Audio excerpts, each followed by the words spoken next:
Today's top stories. Lumad leaders condemn the so-called exploitation of children by the group of Bayan Muna President Satur Ocampo. The Armed Forces of the Philippines is set to recommend a one-year extension of martial law in Mindanao. The PNPA Academy orders the dismissal of 3 cadets involved in sexual harassment. And e-cards giving access to government services are now available to overseas Filipinos in the U.S.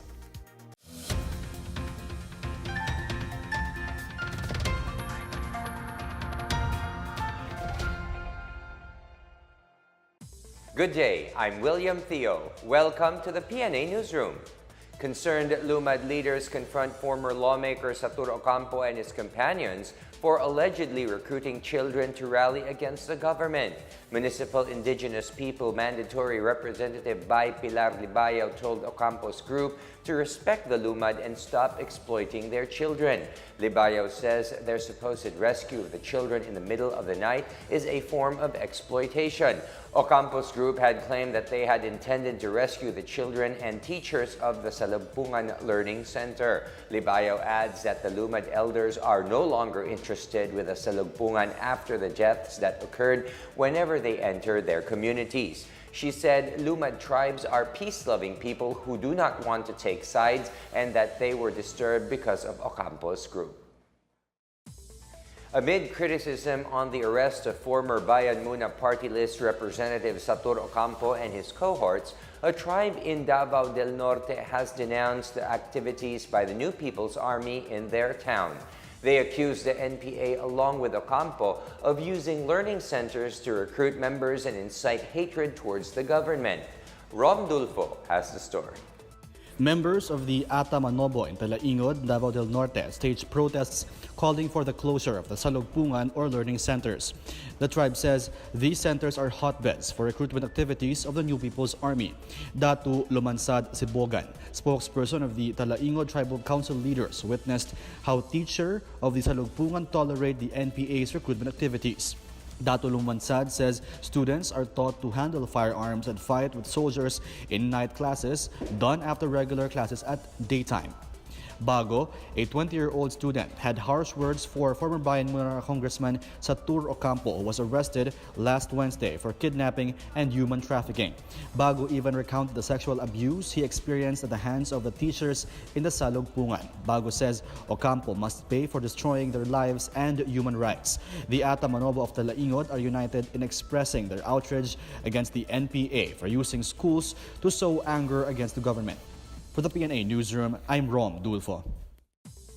Malacanang has distanced itself from the remarks of Foreign Affairs Secretary Teodoro Locsin Jr. against the arrest of Satur Ocampo. Locsin questioned Ocampo's arrest in a tweet, saying that authorities did not get his side. Presidential spokesperson Salvador Panelo, however, says Locsin's statement was his personal position as a friend and colleague of Ocampo. He stresses that Locsin's statement does not reflect the administration's view on the issue. Panelo says Ocampo's friendship with Locsin does not exempt him from being charged of crimes.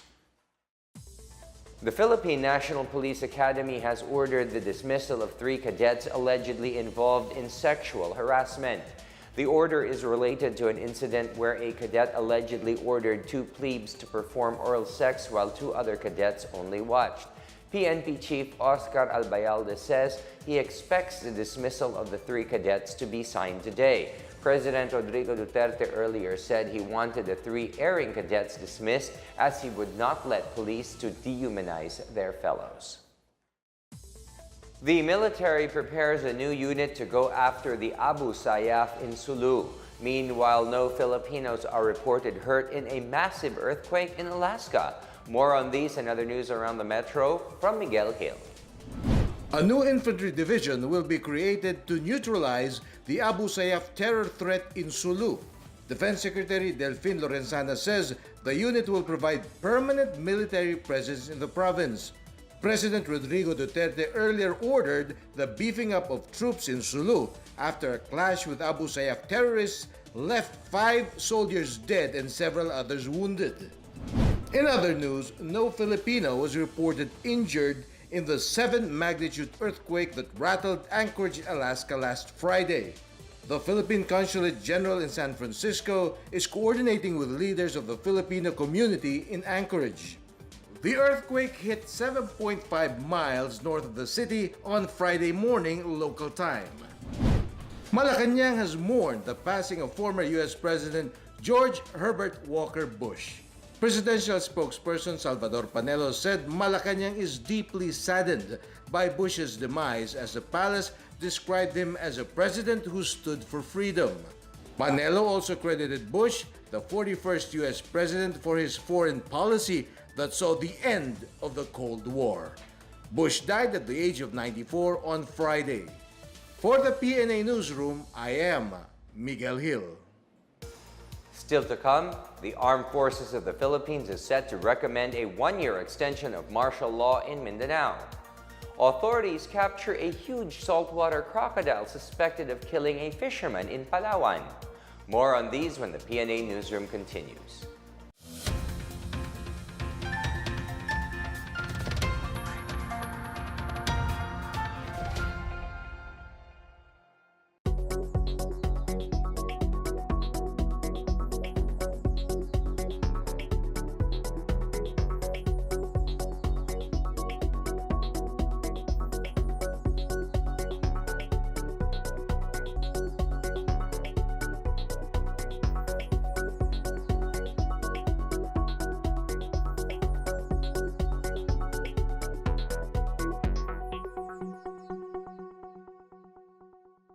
Exactly 9 years ago po, hinarang ho dito yung convoy ng mga kapatid ni Gov at ng asawa ni Gov at ng mga media na gustong i-witness yung pagpa-file dahil first time nga naman po merong mag-file against the current governor po that time.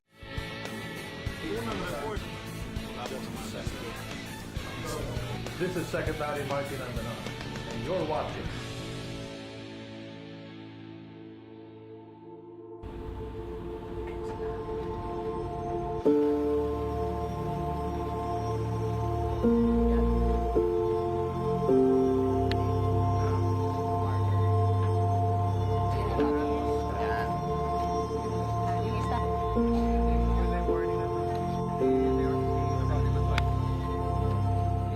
More than that, it's really the symbol of how our laws were violated.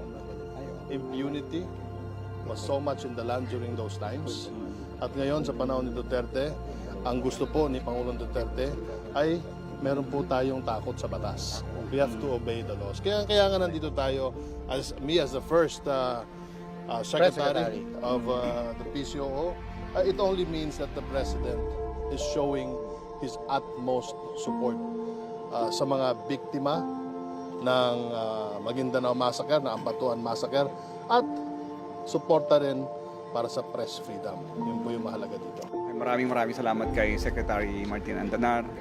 Napakalaking bagay ito. Makita ng mga kasama namin mga biktima, talagang yung puso't isipan nila na hindi pala pinapabayaan ng gobyerno ngayon. Maraming salamat.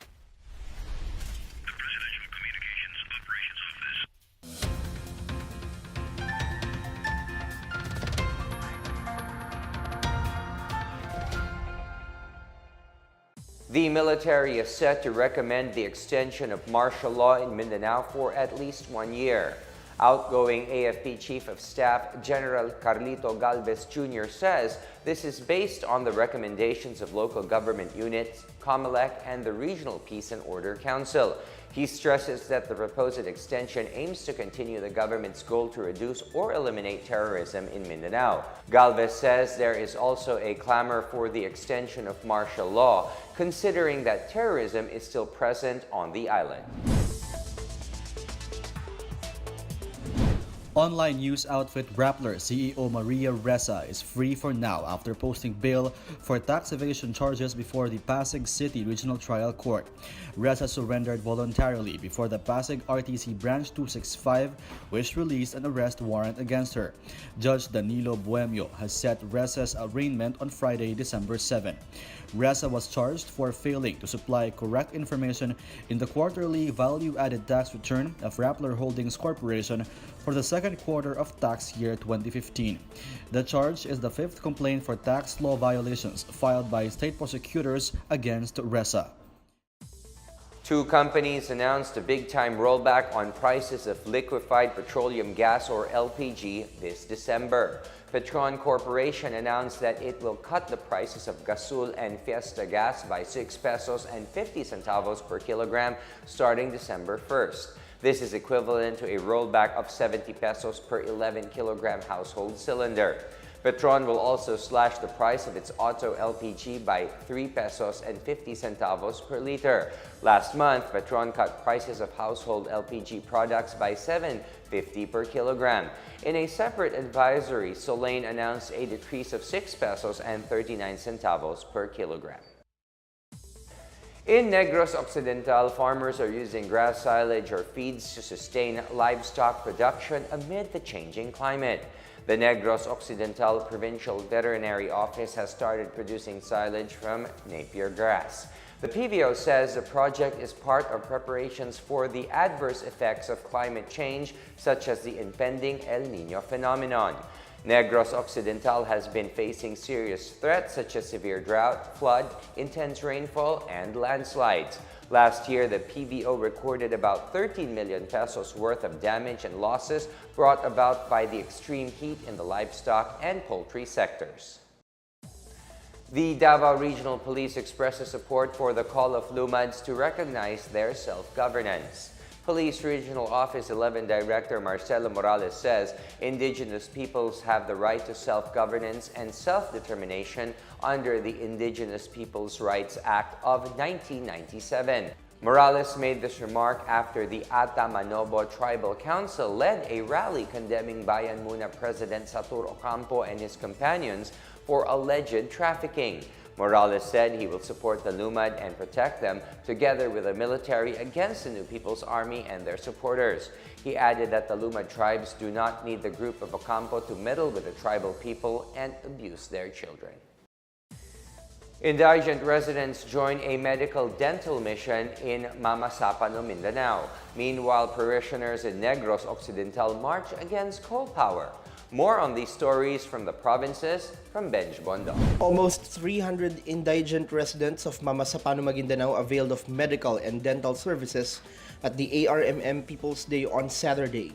The outreach program is a joint activity of the ARMM Regional Government, the Army's 40th Infantry Battalion, and ARMM line agencies. Major General Cirilito Sobejana, Army's 6th Infantry Division Commander, said they want to make sure that government services reach the people at the grassroots level. In Palawan, wildlife authorities have captured a 15-foot-long saltwater crocodile in Balabac. Experts from the Palawan Wildlife Reserve and Rescue Center extracted the saltwater crocodile in Barangay Malaking Ilog on Saturday. The crocodile will be examined to determine if it is the so-called problem crocodile that attacked and killed a 23-year-old fisherman from Balabac. In Negros Occidental, about 5,000 parishioners and youth advocates joined a caravan and walk calling for a coal-free island in San Carlos City. The activity was part of the culmination of the Year of the Clergy and the launching of the Year of the Youth led by the Diocese of San Carlos. Bishop Gerardo Alminaza said the overarching theme of the two celebrations is a collective call to make Negros a clean and coal-free island. The diocese is opposing the proposed 300-megawatt coal-fired power plant by SMC Global Power Holdings Corporation in San Carlos City. For the PNA Newsroom, I'm Benj Bondo. Up next, e-cards giving access to government services are now available to overseas Filipinos in the United States. And two peace advocates in Mindanao use the power of media to fight extremism. The PNA Newsroom returns after these reminders.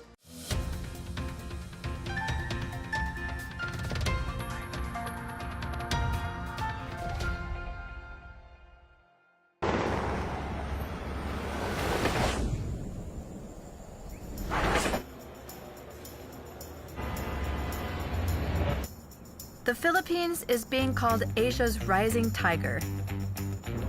But what exactly does this mean?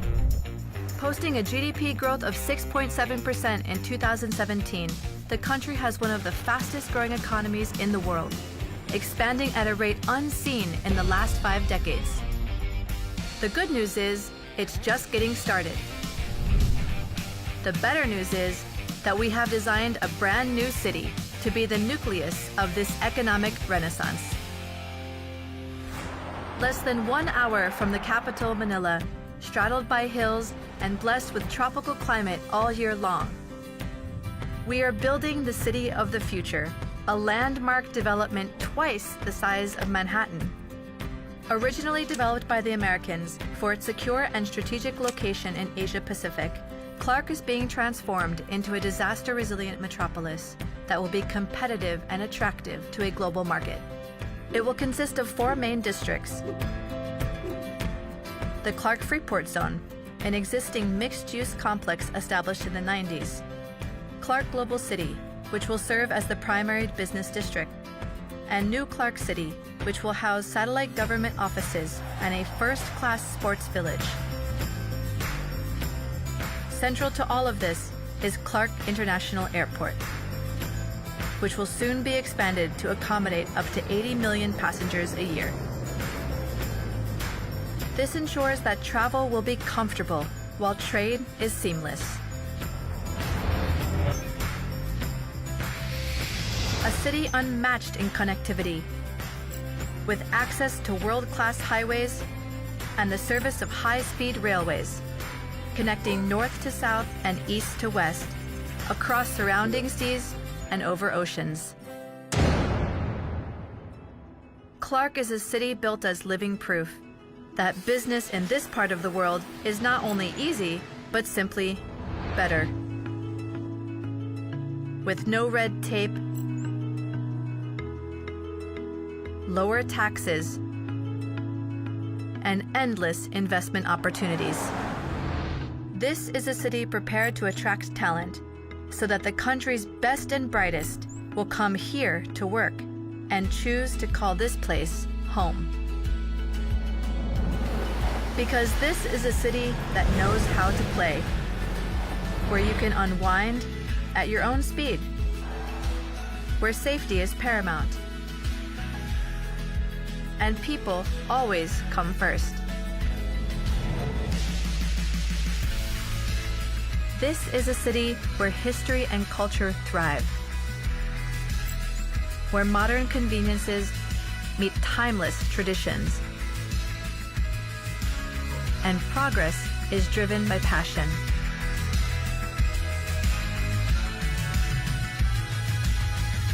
This is a city with limitless ambition that may someday find itself among the great cities of the world, built for business so that time is always well spent, and built for people so that life is always well lived. This is Clark.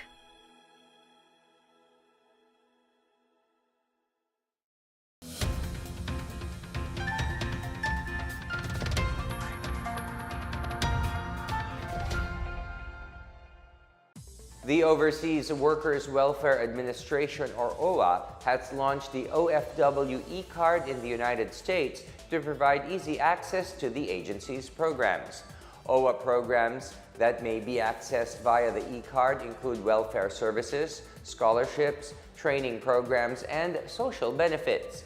All active Balik Manggagawa OFWs may avail of the card for free. The OFW may present the e-card at any OWWA Regional Welfare Office or at the Philippine Overseas Labor Offices and embassies or consulates. Some 250,000 OFWs in the U.S. are expected to benefit in their first implementation phase of the e-card project. OFWs who wish to apply for their e-cards may visit the OWWA website and may claim their cards upon return to the Philippines or through any family member. In our foreign news, a study warns that climate change could lead to a threefold increase in powerful storms. The study made at the University of Exeter in the United Kingdom predicts that more than extratropical cyclones will occur across the Northern Hemisphere unless greenhouse gas emissions can be significantly reduced. More intense and extreme storms will lead to extreme weather conditions such as flooding. Extratropical cyclones play a key role in day-to-day weather variability across large parts of North America and Europe. The study stressed the need to look into changes in weather, particularly rainfall, for use in policymaking and adaptation planning.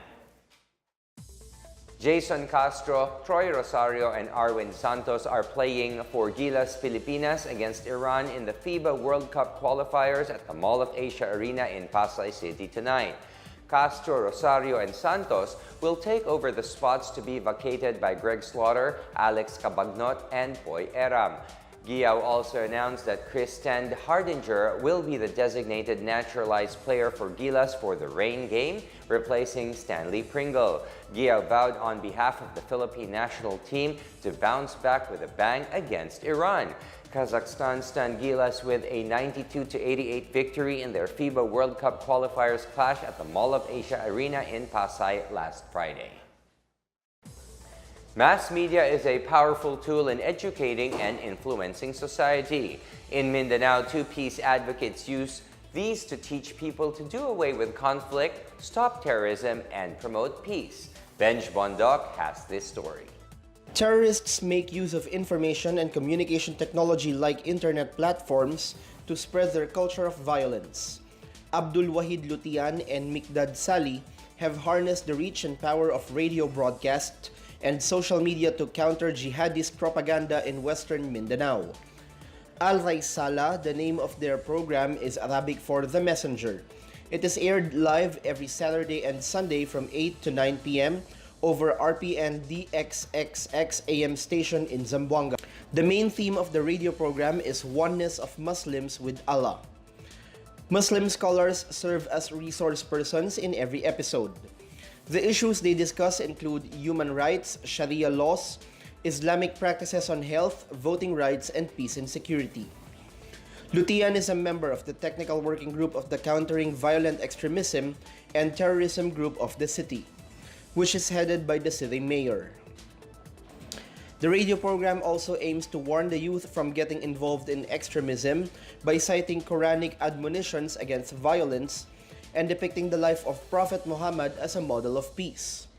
Task Force Zamboanga's 11th Infantry Battalion recently awarded Lutian a certificate of recognition for his radio outreach project and peacemaking advocacies. This is a salute to Lutian in his mission to promote peace and security and the Islamic way of better life for his brothers, along with inclusion among local peoples of other faiths. For the PNA Newsroom, I'm Benj Bondo.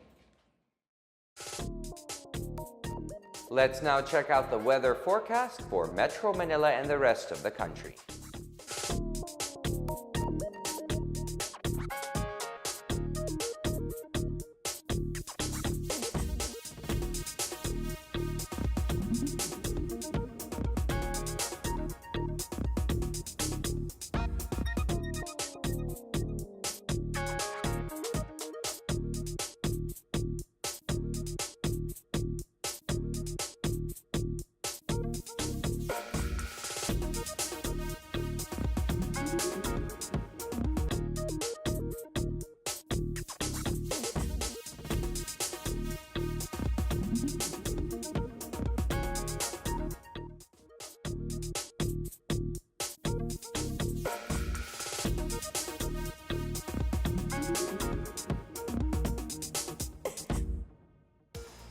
Let's take another look at today's top stories. Lumad leaders condemn the so-called exploitation of children by the group of Bayan Muna President Satur Ocampo. The Armed Forces of the Philippines is set to recommend a one-year extension of martial law in Mindanao.